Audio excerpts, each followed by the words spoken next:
Hello everybody, thank you for joining me in this talks of the games that I will be playing on this channel in the future.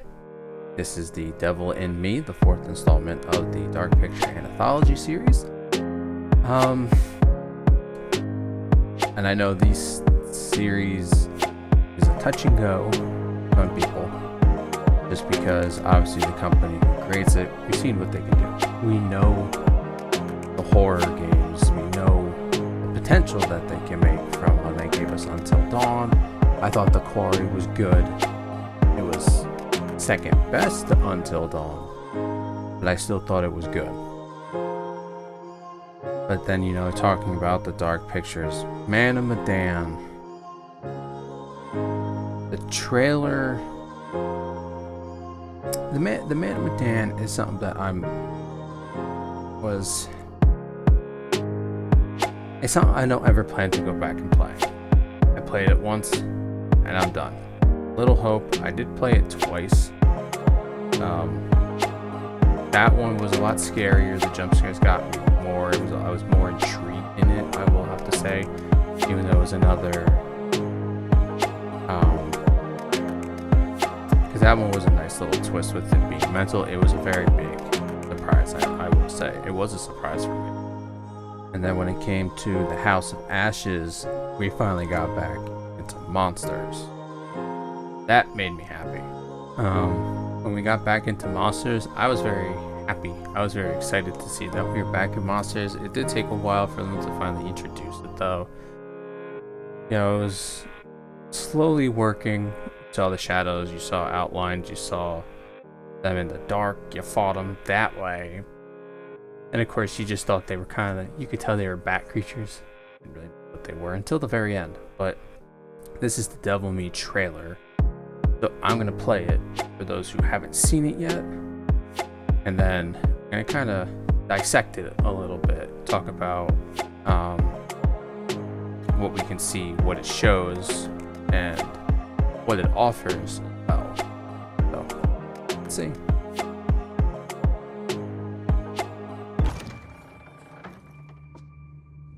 Where the hell are we?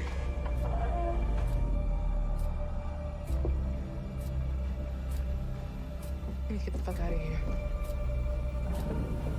What the hell is that? We're trapped. What do we do? Is this a good idea? I don't see any other options. This has been weird every step of the way, and now it's getting scary. This is beyond messed up.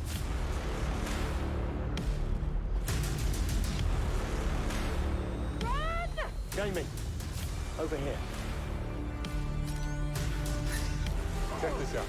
It's a puzzle, a riddle of some sort. Tricks and traps, playing games. That's not what I was expecting. What was that? Can't handle much more of this. There's a lot of miles between eccentric and murderous. You okay? Not even close. He wants to choose, doesn't he? Oh my god. If we don't do something, both of them will die. We have to choose. Now! Ah! Get the fuck out any way you can.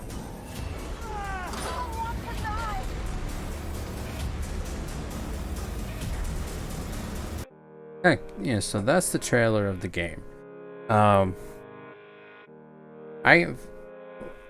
There's already seeming to be some cheesy,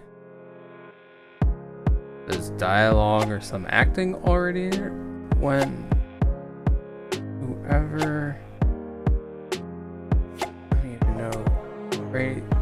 Yeah, this scene, whoever this is, and whatever he's locked in, is screaming.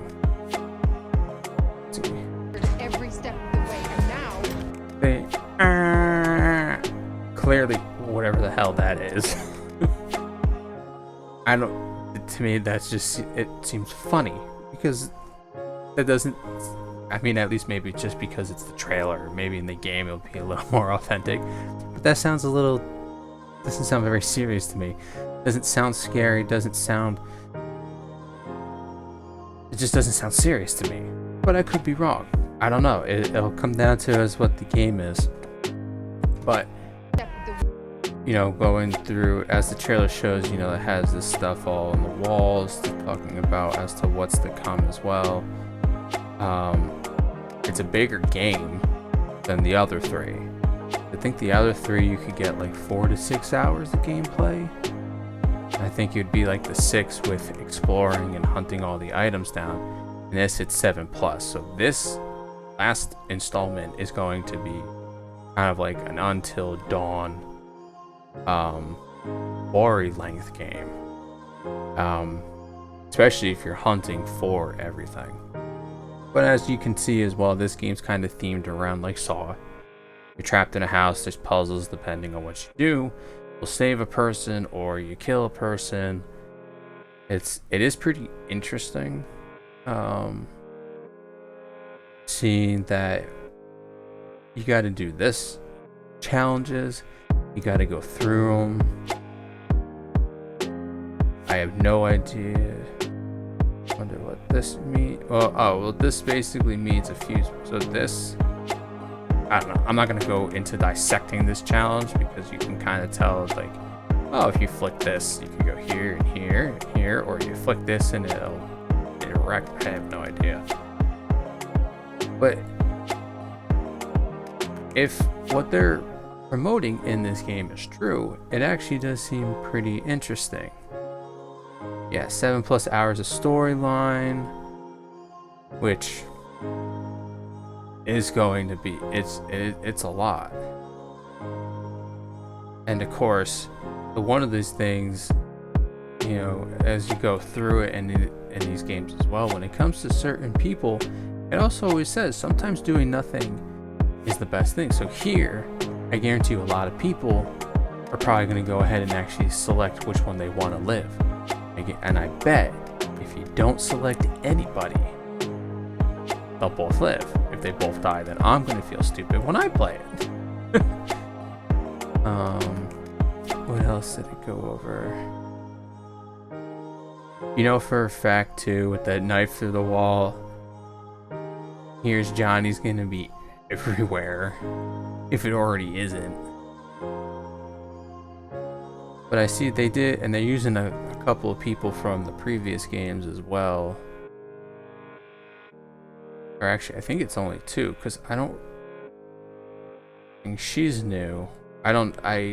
Sad to say, I'm not too good with the actors and actresses who are involved in this game. I do know some of them, you know, from growing up. I know, I don't know her name, but she plays, for me moving around so quick, I'm not going to be able to. I believe she's from Man of Medan. This professor guy who's is from Little Hope. He's the bus driver to jump over obstacles. So I'm kind of wondering if it's going to be a very big puzzle-based game. You go, besides the challenges that it shows to rescuing people, I'm kind of wondering if it'll almost be like a Resident Evil big mix. You gotta move things, you gotta push things. When you push things, you find things. Especially because it also shows in here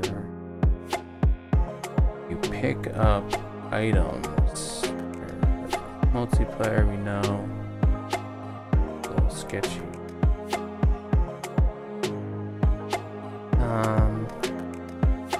No, it shows, because it shows one girl puffing an inhaler, and it shows the guy with a lighter.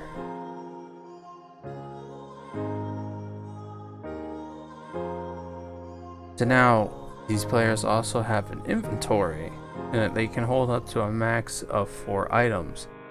So I guarantee you what will turn into it as well is there's going to be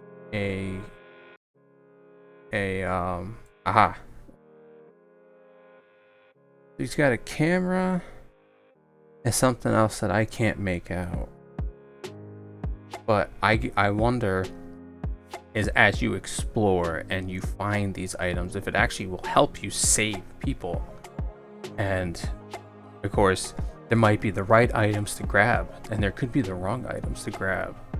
Like, oh, you fill it a max up with 4 between like a camera, a wrench, a lighter, and let's say an inhaler.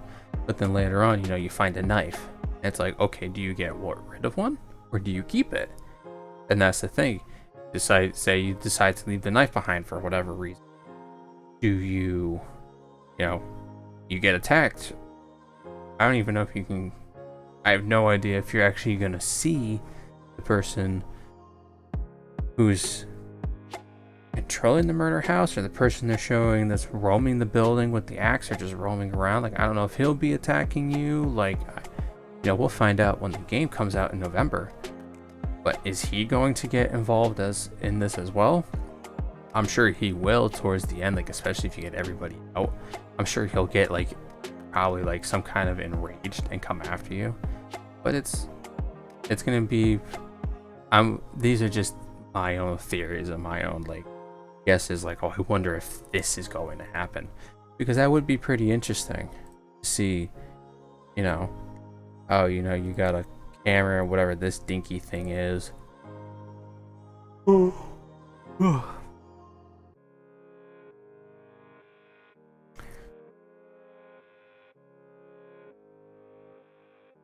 That's why, and I'm wondering if this is going to be one of like their hardest games that they've ever made, if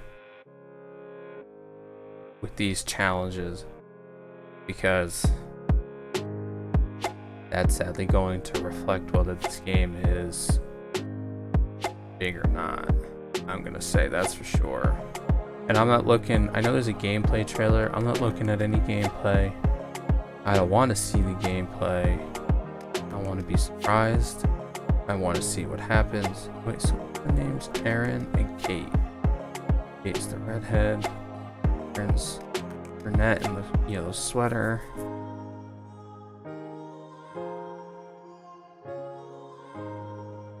So, it's gonna be something interesting. I am excited. It looks good. That's basically what I'm saying. It looks good. It could be shit. It could be horrible. You know, we won't know. It's the last installment. If it does bad, that's sad. I hope it's really good. I plan on playing it. I'm sure I'll enjoy it up to the, at least compared to like the first 2. Because House of Ashes, I enjoyed it. I didn't have a desire to play it again. And usually I do. Usually it's like I want to go in, play it a second time, and do opposite choices and do things. House of Ashes, I didn't have that. I didn't have that craving to do it. That kind of sucks, but I guess it is as it is. But we'll see how this is. If it doesn't do good, I kind of hope that they would just go into the direction of big horror games instead of these tiny increment pieces. I know I said it in one of my things about the Quarry before, is I really, really hope that if they do a next one, it would be something like Dracula based, like Castlevania. I would love that one. I love the stories of Castlevania, like the Belmont family and all that. I love those stories, and so that would be really interesting to see, and I would probably play the shit out of that. But yeah, like I said, this comes out, I think it says November 18th of this year. And when it does, I guess we'll get to see all the devils that are inside of us. I'll catch you all later. I'll catch you here then. And I hope the rest of you have a good day.